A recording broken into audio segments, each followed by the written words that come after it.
cancellation of things like cancer funding for cancer research or research on Alzheimer's disease. Looking for things to save lives, but it's also computer science, law, engineering.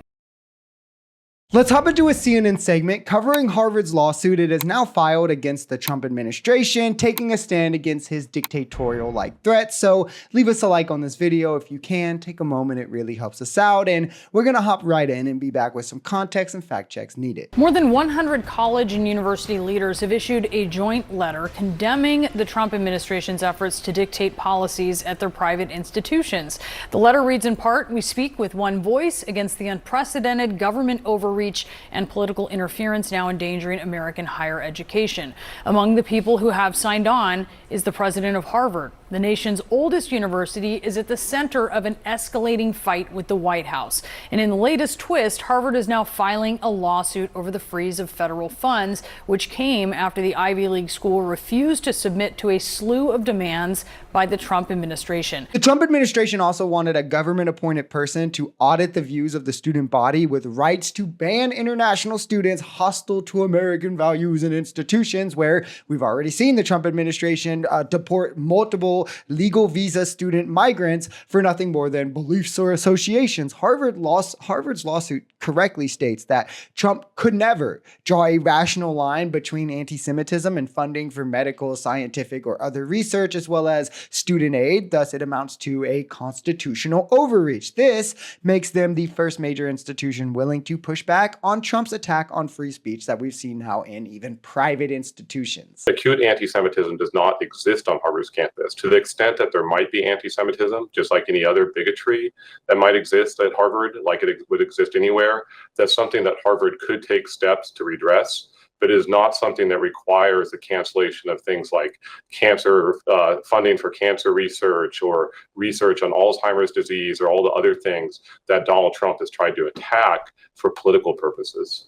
Lou Gehrig's disease, the list goes on, and we'll talk a little bit about what some of those cuts mean in a moment. I do want to ask you, though, and let's put aside that this is a president who is historically selective about which anti-Semitism he condemns, because obviously that doesn't mean universities should be. I agree here, and that's why it's always been weird to me that Trump somehow became the guy that is the fighting anti-Semitism dude outside of the fact that obviously the Adelsons are like one of his highest donors, gave him $100 million this election, and they're Israeli hawks. So Trump literally was one of the main people who used to push the globalist conspiracy, however, that is literally just anti-Semitic nonsense, and it has done real harm to Jewish people, not just, asking Israel to stop a genocide, which is what now has painted the Democrats as anti-Semitic, but it's nonsense that Trump spewed a dark Jewish secret cabal was running the world behind closed doors, and we have to watch out for, look at like George Soros, the way MAGA and Trump demonizes him, or they did Mark Zuckerberg, but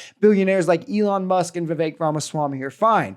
Why is it only the Jewish billionaires that are bad? You have to ask them. In the case of Harvard, you have, as you mentioned, all of this research money. So much of it, I think more than 10% of Harvard's research money, a lot of it has to do with diseases, looking for things to save lives, but it's also computer science, law, engineering, all kinds of things that are very important.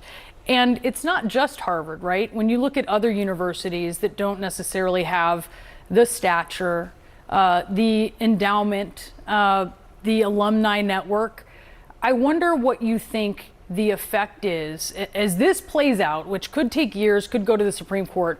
What do you think, Professor, the effect of this fight on higher education in America is going to be here in the near term and in the next few years? It's going to be one where Black history is minimized, Black studies are removed from these institutions, Black professors get fired, and Black students get shut out. One where colleges that allowed for free thought, critical thinking, or crucial research are silenced. What Trump wants is a population that is easy to brainwash, where the narrative and the flow of information is easy to control, which is why these higher institutions are being attacked. This is where you learn how to engage in those exact things. It's a battle, not just on free speech, but critical thinking, science, logic, fact, All things not very favorable to Trump or MAGA, because why else would you defund cancer research, engineering research, research that has led to innovation, that has saved lives? Or why would you pull from the ability for more kids to be able to cross the barrier that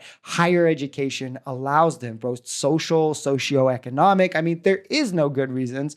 There's only the ones of control, the ones that I named, and we can never let the right get away with defending and trying to do this.